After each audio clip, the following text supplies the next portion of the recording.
Pemirsa, Majelis Kehormatan Dewan DPR menjatuhkan sanksi ringan terhadap anggota Komisi 1 DPR RI Julius Setiarto terkait Partai Coklat di Pilkada 2024. MKD menyebut Julius terbukti melanggar etik melalui pernyataannya yang diunggah melalui media sosial TikTok. Dari saudara, pada anggota MKD yang ingin menanyakan atau mengalir di dalam Majelis Kehormatan Dewan atau MKD menggelar sidang kode etik Julius Setiarto terkait aduan dugaan pelanggaran kode etik berupa pernyataan parcok atau Partai Coklat yang menuduh institusi Polri menggalang dukungan pada Pilkada 2024. Dalam sidang diputuskan Julius terbukti melanggar etik dan mendapat sanksi teguran tertulis.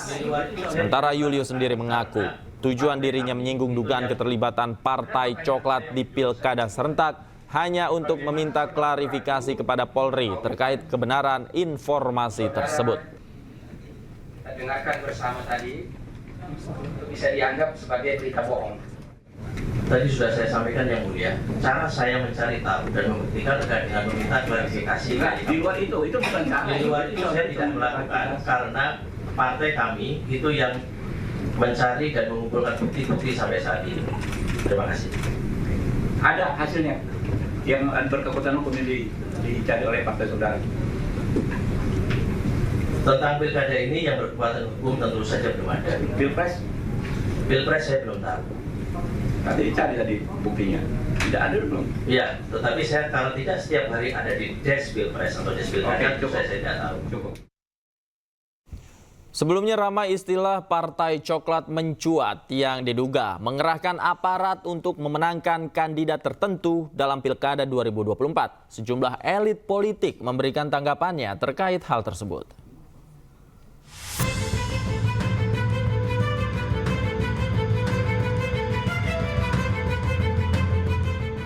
Netralitas aparat dalam kontestasi pemilihan umum kembali dipertanyakan.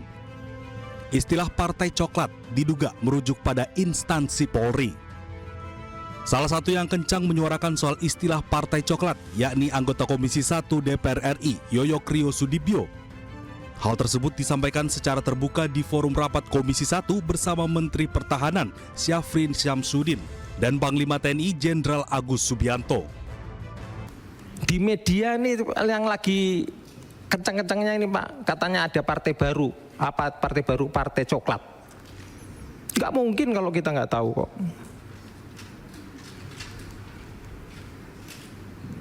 Nah, mau sampai kapan netralitas TNI ini Pak?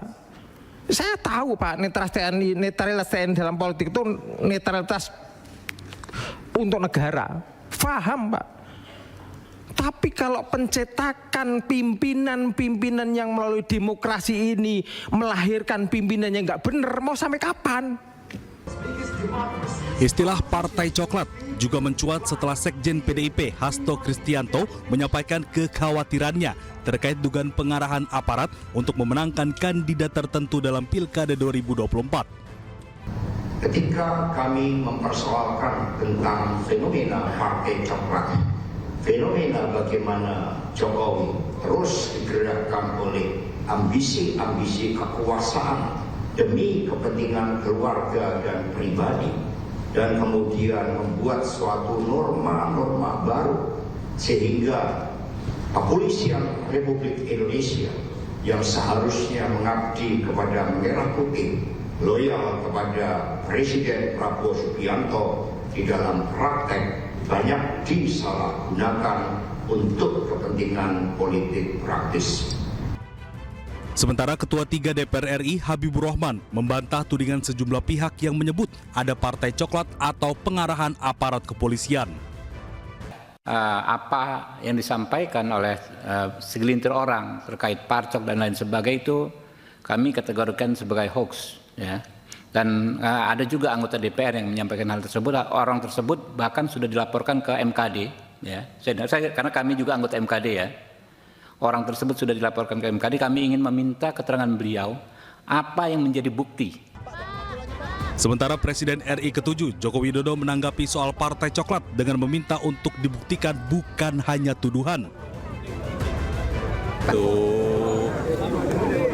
dibuktikan saja, jangan hanya tuduhan-tuduhan, karena kan ada dilaporkan saja ke Bawaslu, kan ada mekanismenya, atau dibawa ke MK, kan ada mekanismenya.